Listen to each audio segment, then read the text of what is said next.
The latest breaking news, first alert weather, and more streaming on CBS News Chicago.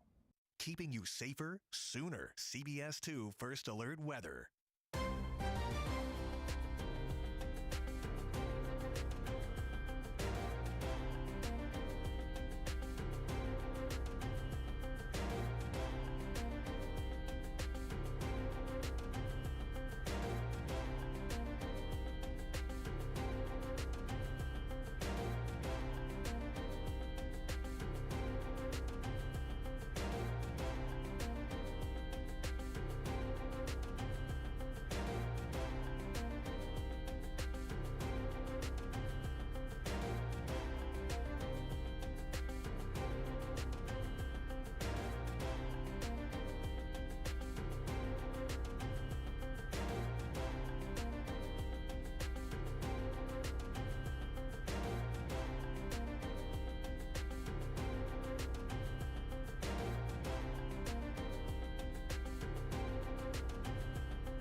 CBS 2 News streams here. CBS News Chicago. Cutting the cord on cable? Stream CBS 2 News live every day on CBS News Chicago.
Stream us when you need us. CBS 2 News is always streaming on CBS News Chicago.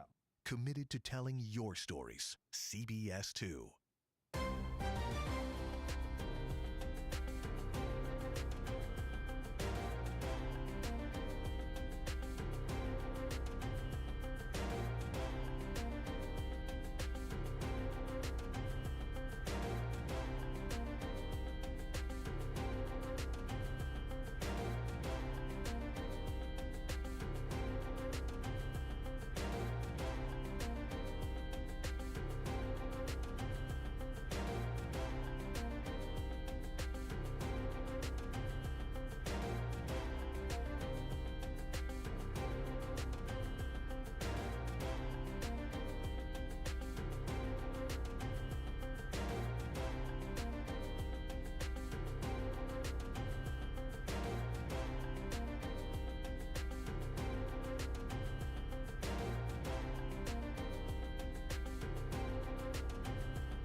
The latest breaking news, first alert weather, and more streaming on CBS News Chicago.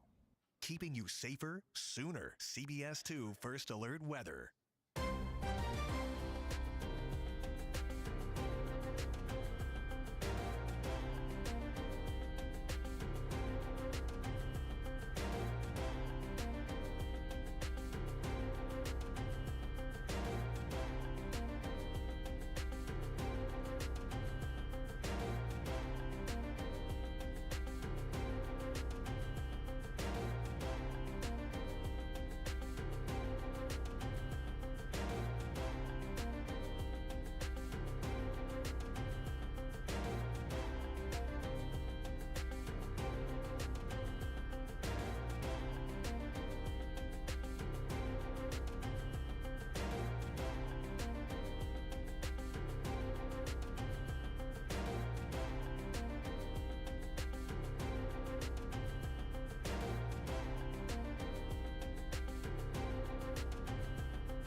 CBS 2 News streams here. CBS News Chicago. Cutting the cord on cable? Stream CBS 2 News live every day on CBS News Chicago.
Stream us when you need us. CBS 2 News is always streaming on CBS News Chicago. Committed to telling your stories. CBS 2.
latest breaking news, first alert weather, and more streaming on CBS News Chicago.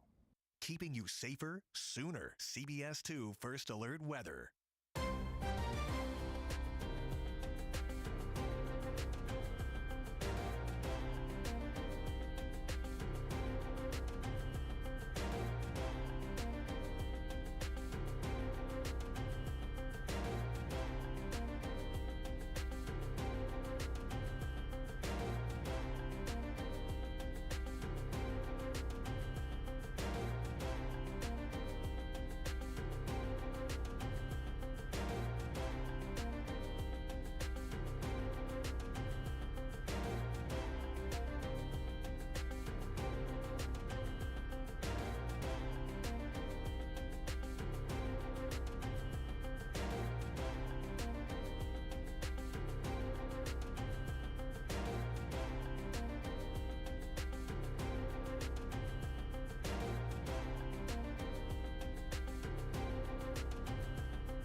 CBS 2 News streams here. CBS News Chicago.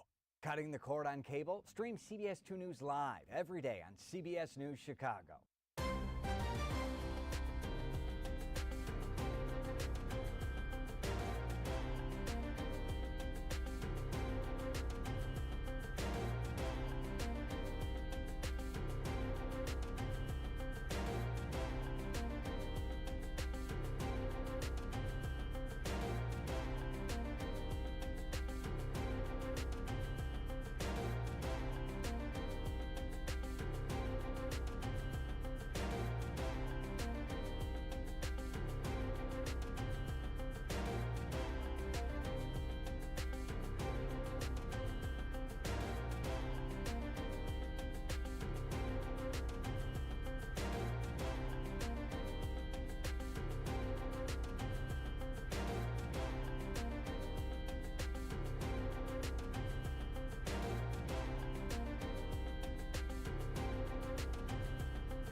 latest breaking news, first alert weather, and more, streaming on CBS News Chicago. Keeping you safer sooner. CBS 2 First Alert Weather.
Stream us when you need us. CBS 2 News is always streaming on CBS News Chicago. Committed to telling your stories. CBS 2.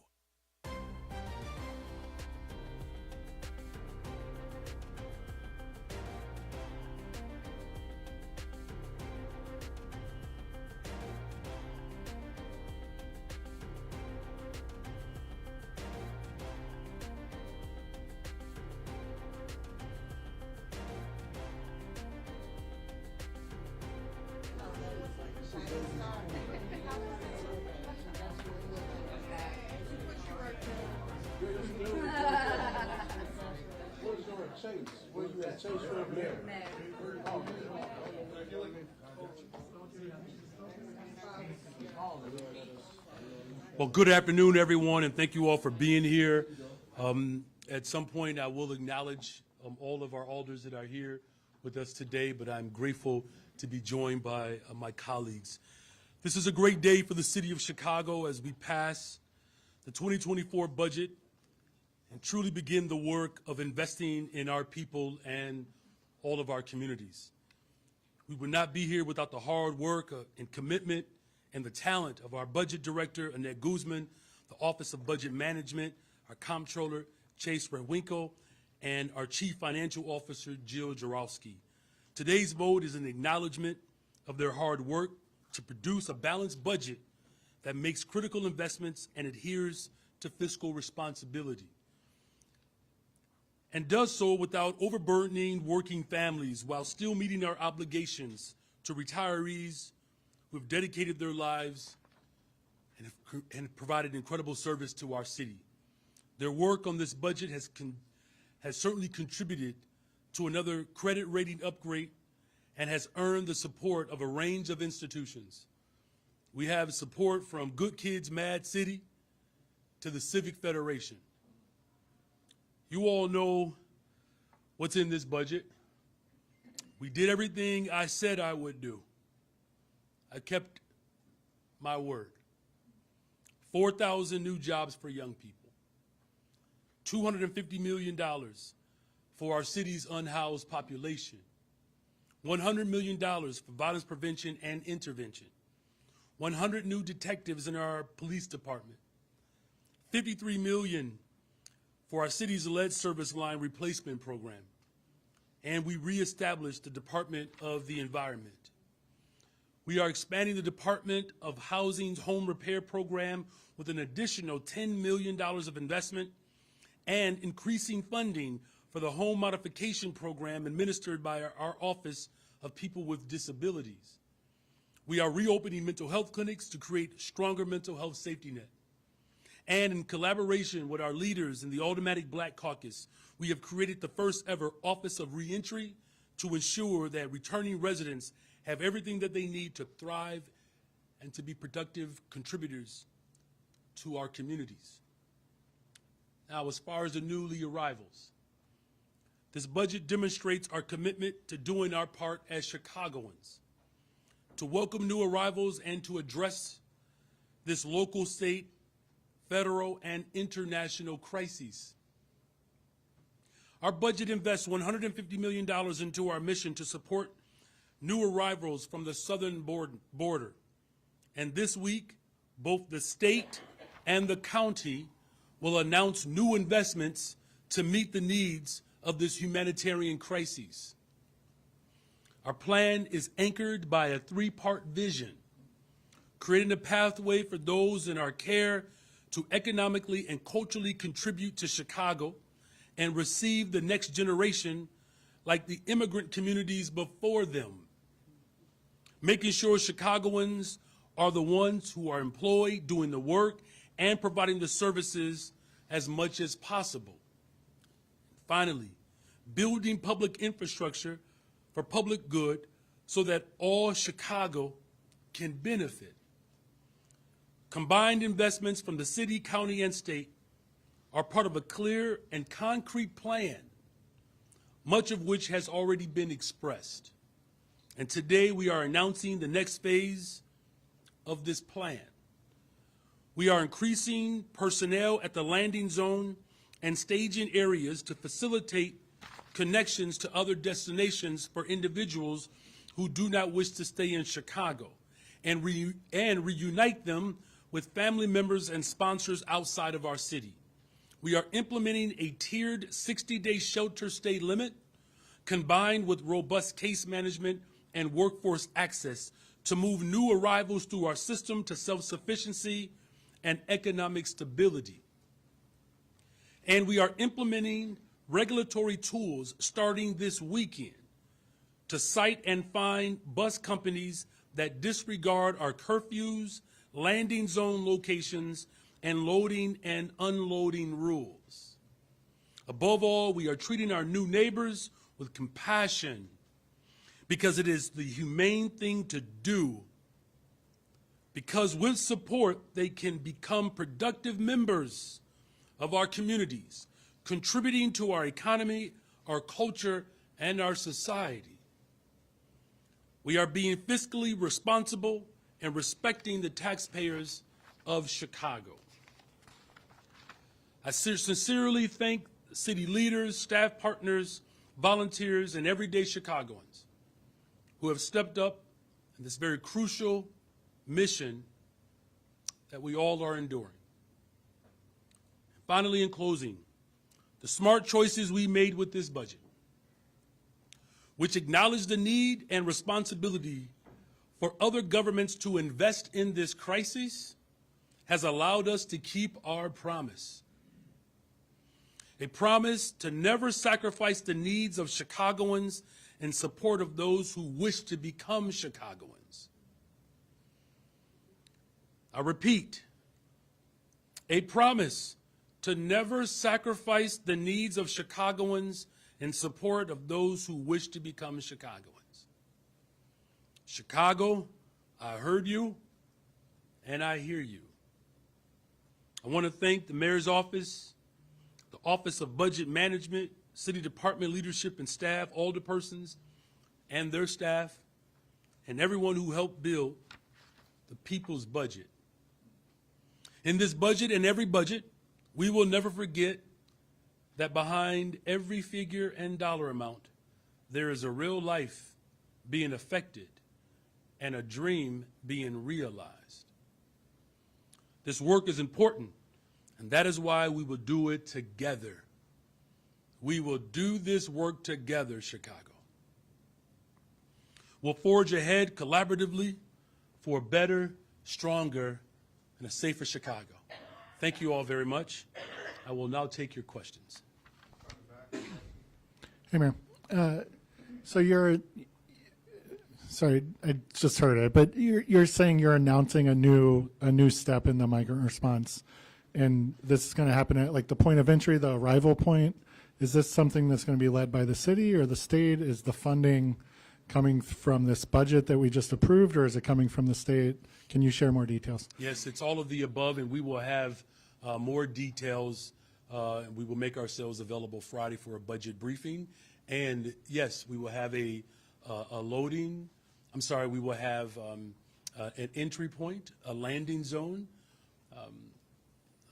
I am grateful that the county and the state have heard our advocacy and their commitment to fund this mission.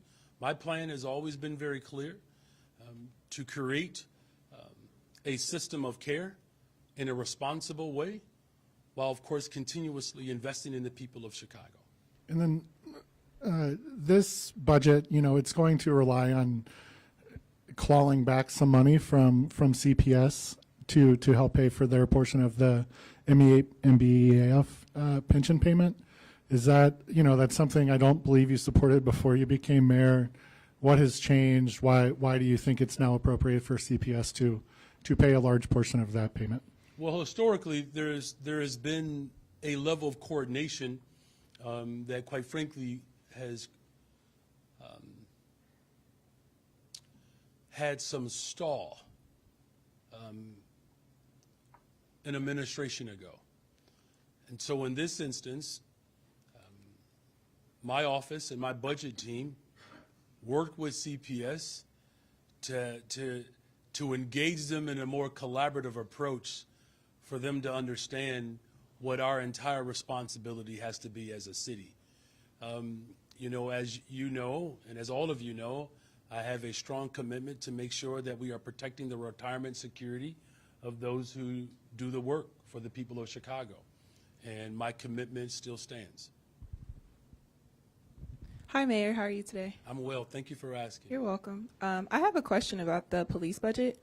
I know that the expansion of CPD's Victim Service Unit aligns with your campaign pledge to increase support for victims and survivors of gender-based violence, but gender-based violence advocates are asking that you redistribute dollars for these positions with CPD to already existing community orgs. So my question is, have you talked with gender-based violence advocates about these positions within CPD, and will you consider their ask that you redistribute monies for those positions to already existing organizations? Well, look, it's been, quite the journey to get to this point to actually have, a budget that is responsive to what community members have asked. And, individuals who have experienced a tremendous amount of harm through gender-based violence, that the important ask in this moment was to make sure that we are investing in providing real services and support. Now, whether or not these positions, could exist outside the realm of what has been already appropriated, these are ongoing conversations. In the meantime, or the immediate future, I'm grateful that we have a superintendent like Superintendent Snelling, who recognizes that we have to do a much better job of providing aid and support for victims of violence, particularly gender-based violence. So the conversations are ongoing. My commitment over the next 3.5 years in my first term and beyond is to continue to make a budget that is available for the people of Chicago and to work even harder to make sure that everyone's wish becomes a part of the regular form of how we move forward in terms of budgeting. Hi, Mayor. Can you expand on what the 60-day tiered shelter limit stay you just mentioned would entail? Does that mean asylum seekers will be asked to leave city shelters if they're there past that date, or? Well, what it does is it provides us with a couple of opportunities. One, on the front end, we have to make sure that we are setting up these newly arrivals with the best opportunity to be successful. On the back end, part of the investments that the state will be providing is to expand a more expedited process for them to be resettled. And here's why this is important. When we look at how the Ukrainian families were received in the city of Chicago, those who were seeking refuge here, they had a community that already existed to receive them. We don't have that type of structure for Venezuelans. And so creating a more expedited process to get them on the pathway to work allows for them to become contributors to Chicago. So making those investments on the front end, we have to make, with the resources that we are providing, we have to make sure that we're setting these families and these individuals up to actually contribute so that we can actually have a return on that investment. These individuals who are here and who are prepared and willing and have the qualifications to work, the expansion of services that we would deliver to help expedite it is the balanced approach that I believe that the people of Chicago have been asking for, and that's what my plan, or the extension of this plan, offers. So if asylum seekers who have not found more permanent housing after 60 days, will they be asked to leave city shelters? So the 60-day notification, again, with the expanded services on the back end, that will provide these families with a quicker and a faster way to be able to contribute to our economy. That is the purpose of this extension of our plan, and that's the plan that we're going to administer. I'm Joe Barrett with the Wall Street Journal. Congratulations on your first budget. Thank you. Got that one down. Good job. Thank you very much. I wanted to ask about the sanctuary city controversy that's been going on. I mean, we've had a couple of meetings that were interrupted today. You had cheers from the stands. What's the next step with that? I mean, is there a chance that there'll be something on the ballot about removing our sanctuary city status, or and when is this going to come up again before the council? Well, look, this is an international crisis. Global population shift is not just happening in the city of Chicago. The European Union is experiencing this right now. The number of individuals from the continent of Africa that are being displaced as a result of just poor policy and environmental shifts, the entire globe is experiencing this. This is not just a Chicago dynamic. And quite frankly, what our other major cities are experiencing this crisis as well. 70%, I believe, of asylum seekers in New York are from the continent of Africa. And so the failure of our federal government to respond to the crisis a decade ago, now you're seeing the full manifestation of it. And so I just want to make sure that we are providing the full context, that this is not confined to the city of Chicago. As far as the next steps, you know, the office behind me, Anton Cermak's desk is there. We don't talk a lot about Anton Cermak. He technically was another West Sider, technically. Yeah, exactly. And when he ran for mayor in 1933, I believe, there was a strong anti-immigrant sentiment that existed in the city of Chicago. It was quite harsh. In fact, there was not only anti-immigrant sentiment, there was an anti-black sentiment. Anton Cermak convinced black political leadership at the time to leave the Republican Party and vote as Democrats on a pro-immigrant, pro-black liberation platform.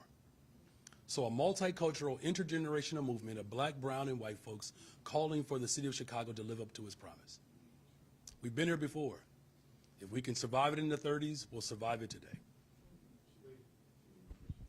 Hey, Mayor. How's my favorite shortstop doing?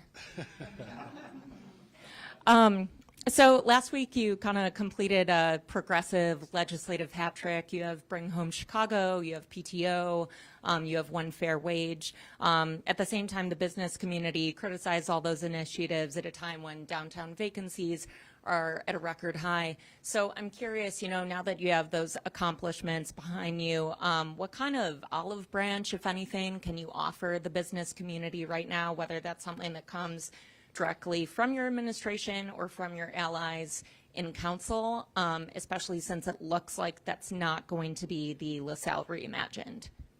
Well, thank you for those questions. And if I get a chance to talk to Tim Anderson, I'll ask him that question for you. I presume you were talking about Tim Anderson, your favorite shortstop. Oh my. Okay, all right.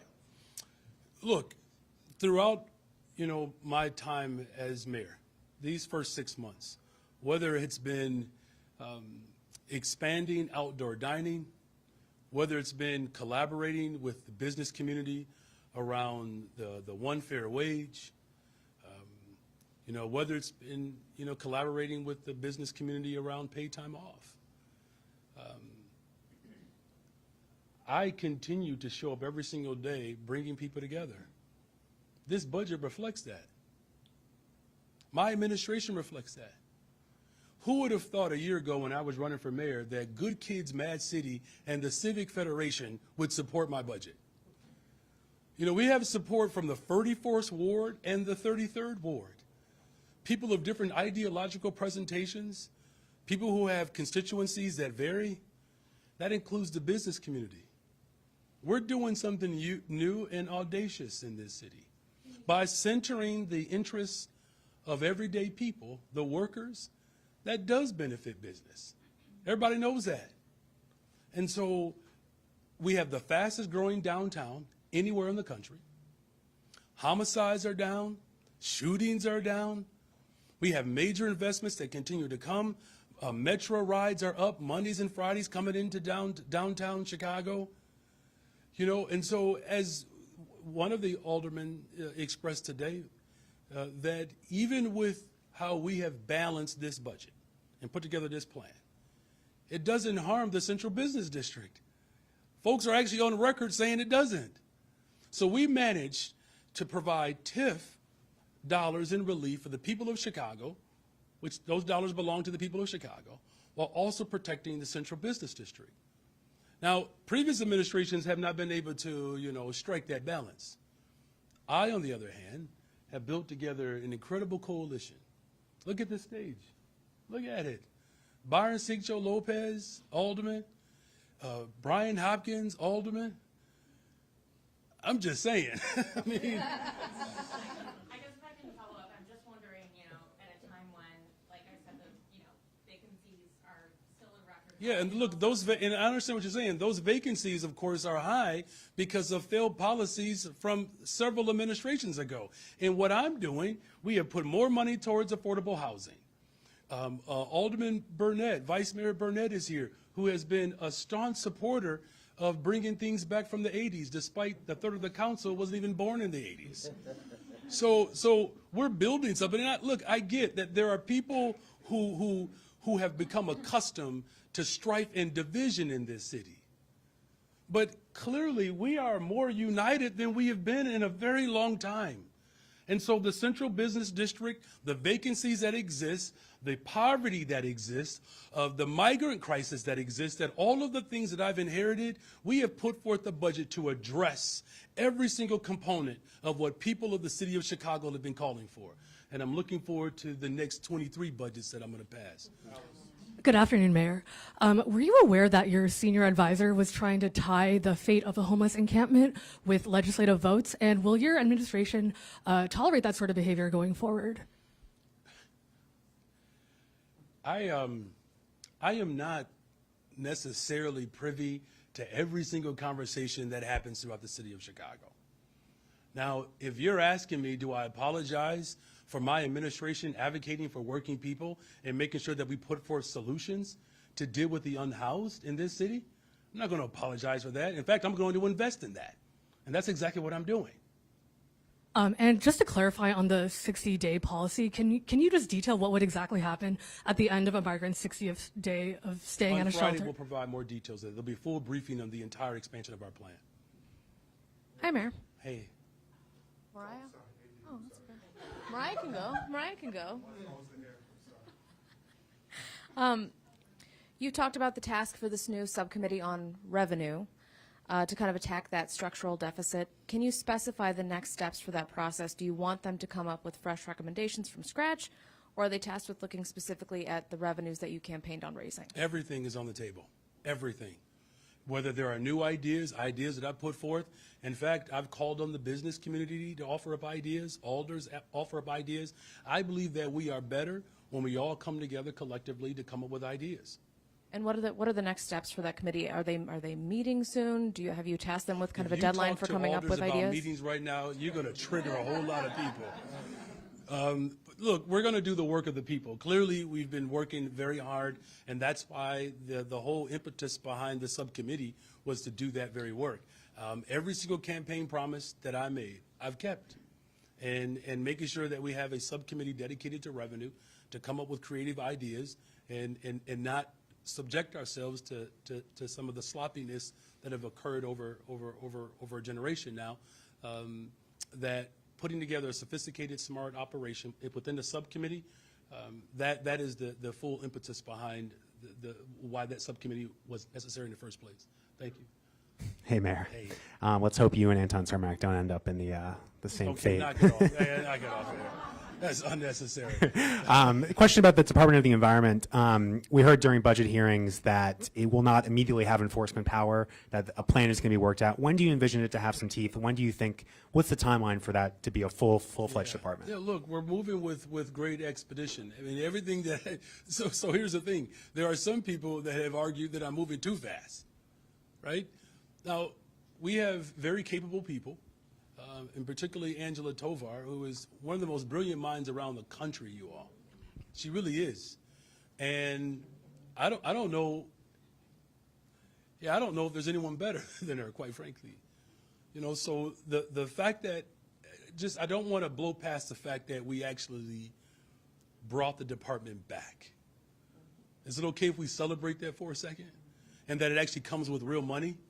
Now, if you're looking for, like, hurry up, what's next? You know, that's the good thing about a full term.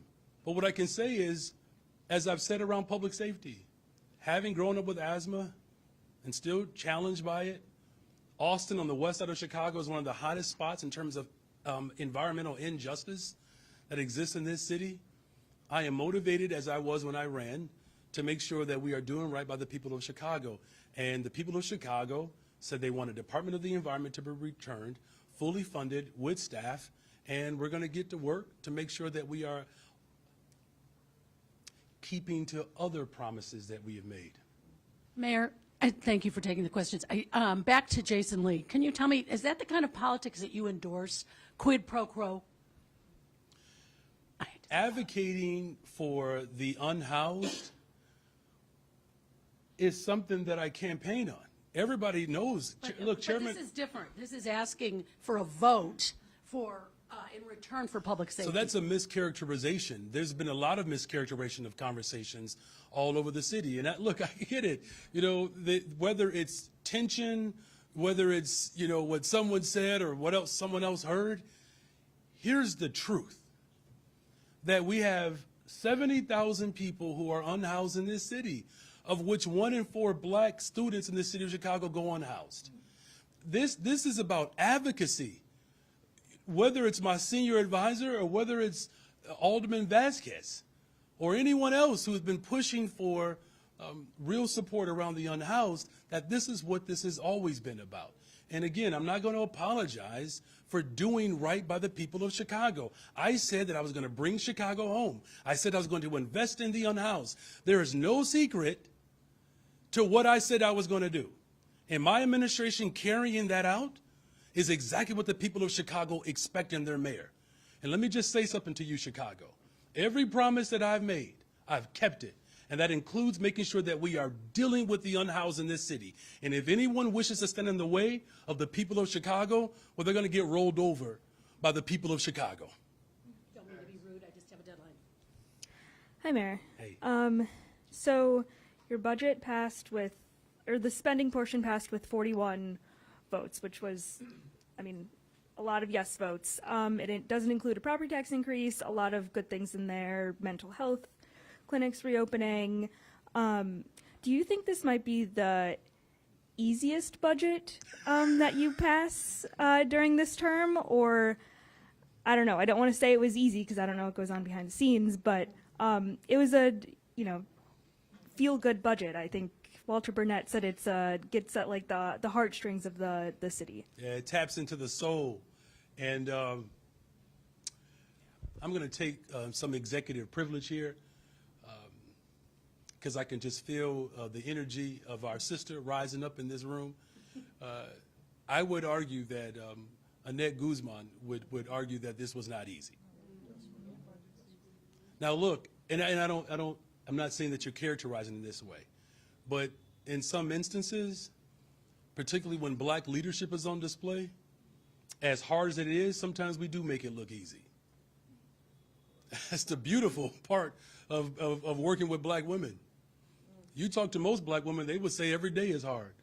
Well, you wouldn't know it because the hair is done, they're smiling, they're still cordial, and have experienced some of the greatest microaggressions that this country has ever released on any particular people group. So as far as what it feels like, Alderman Burnett is absolutely right, because it's not just a feeling, it's a reality. Again, when I talk about the full force of government and bringing people together, that's exactly what I did. And that's what I promised the people of Chicago. And we're going to continue to work hard, even if it doesn't look like we're sweating, you know, but I appreciate the compliment because I think there's a positive way to perhaps respond to your question. Basically, you're saying we look good, don't we? Good afternoon, Mr. Mayor. Good afternoon. Back to the migrant issue and the funding, the $150 million in the budget, a lot of people say isn't going to be enough. You've announced that there will be an announcement later this week. But really, how much are you going to have to rely upon the federal government to step up, especially in the days leading up to the Democratic National Convention? Look, first of all, thank you for acknowledging the fact that, again, that this is a national problem. It's an international problem. And the federal government has to do more. Now, everyone knows, well, maybe everyone doesn't know. I went to D.C. a couple of weeks ago, and I said minimally $5 billion for the country. That's what I said. And, you know, our congressional delegation, I'm in regular conversations with them. They know what their assignment is, just like the state of Illinois knows what their assignment is, just like the Cook County government knows what their assignment is. And, you know, as a public school teacher, I expect people to turn their assignment in. I do. Ask how much you'd like to see carved out of that $5 billion for Chicago itself. A lot. Hi, Mayor. Few questions. Hopefully, I can get them all in. Oh my goodness, y'all! All right. How much money are the state and county giving to the city, and will that accelerate the opening of those base camps? Can you give us a time frame on that? Well, look, what we have to demonstrate, and this is what, you know, I've said repeatedly, that we all have to come together to address this crisis. You know, and, you know, the state of Illinois, they'll make their announcement tomorrow. They know what the expectations are. Look, we have people sleeping on floors and outside. our police districts have been overwhelmed since the very beginning of this mission. And look, I don't know what people expect government to accomplish in 6 months. I can tell you what I've accomplished in 6 months. And one of those dynamics is making sure that all of the levels of government are willingly participating in making sure that when police officers show up to work, that they go to a working environment that does not include them having an assignment that is not necessarily a part of their job description. Now, they have done an incredible job, as well as our mutual aid. But I think back to the other gentleman's question, we need the federal government to do more.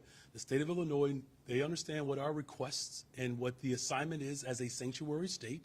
They know that we have to clear out these police districts. We got to get people who are sleeping outside, indoors, and we have to create work authorization in an expedited way so that these families can contribute to the economy, and also creating a village in the community so that when other migrants or asylum seekers arrive, that there's a community to receive them. Are we the only city doing that? What's that? Are we the only city being willing to do that? It sort of seems that way. To do what?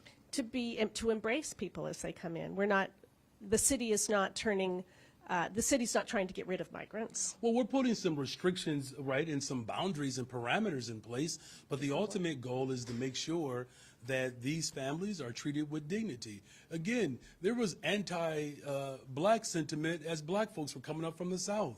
Look, the anger and the visceral reaction and response that some people have offered is, quite frankly, they are contributing to the seed of discord that is coming from the extreme presentation in this country that wants to divide us. And we're not going to allow them to do that. And here's the other thing. I know that there are people who are genuinely concerned about our budget. I know that. And they want to make sure that we are investing in people. When you look at this budget, from youth employment, we had 25,000 young people who had jobs this summer. 64% of them were black children. 46,000 applied. We're increasing the budget to hire 4,000 more black children, passing the peace book, dealing with the unhoused, violence prevention, reentry, what's the other one? Reparations, economic development.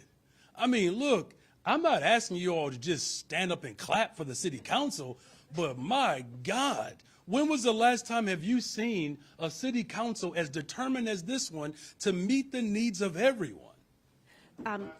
Okay. So the Chamber of Commerce just had an event and kind of name-checked you because you weren't there. Did you get invited? Did you choose not to go? I'm just curious. You know, I get invitations all the time. I'm not sure if I was invited to this one. I mean, look, I will say this, though. I have had more fireside chats with the business community than rerun episodes of Martin. I'm just saying, like, look, I've made myself available for every single community, and I get it, that people want my time 24/7. Every now and then a brother has to eat and kiss my babies and give my wife a great big hug. And guess what I'm going to do tonight as soon as I'm done here? Just that. Hi, Mayor. Hey.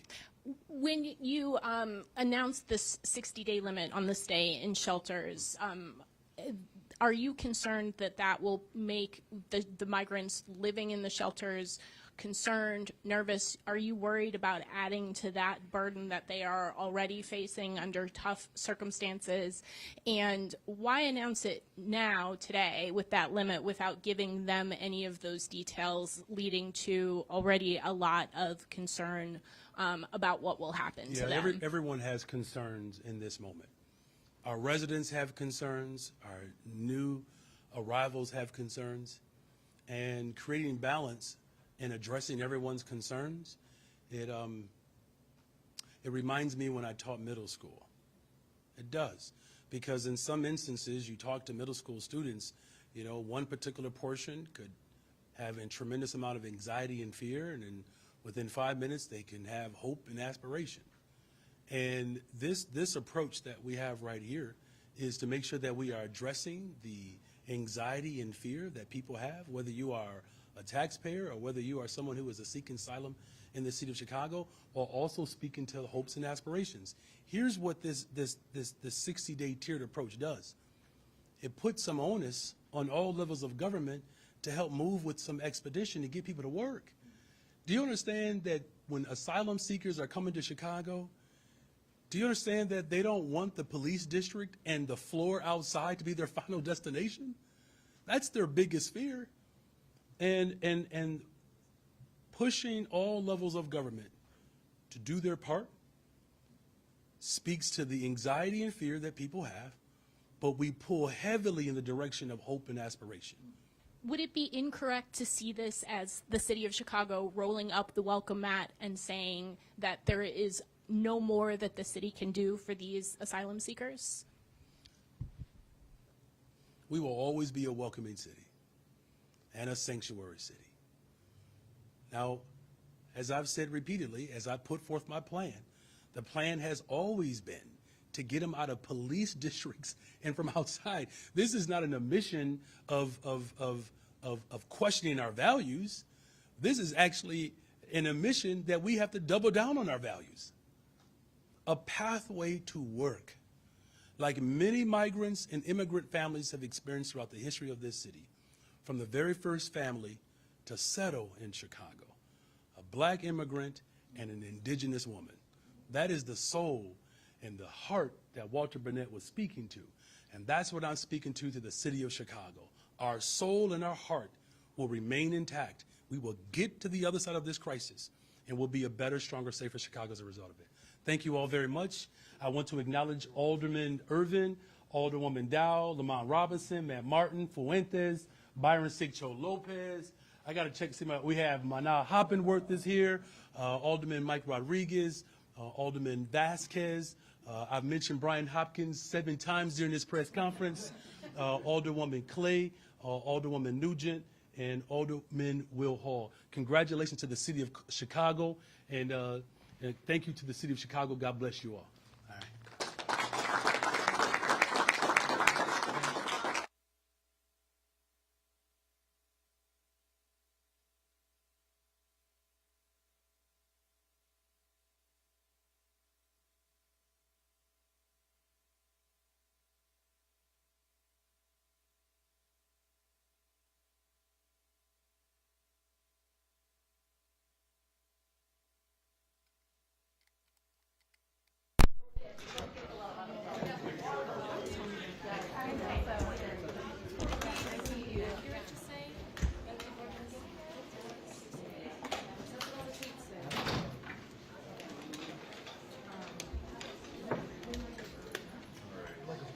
How can I help you with it, Mr. Sanchez? Oh, absolutely. Oh my God. I almost asked you again, but I had other stuff. Everything got out in one piece?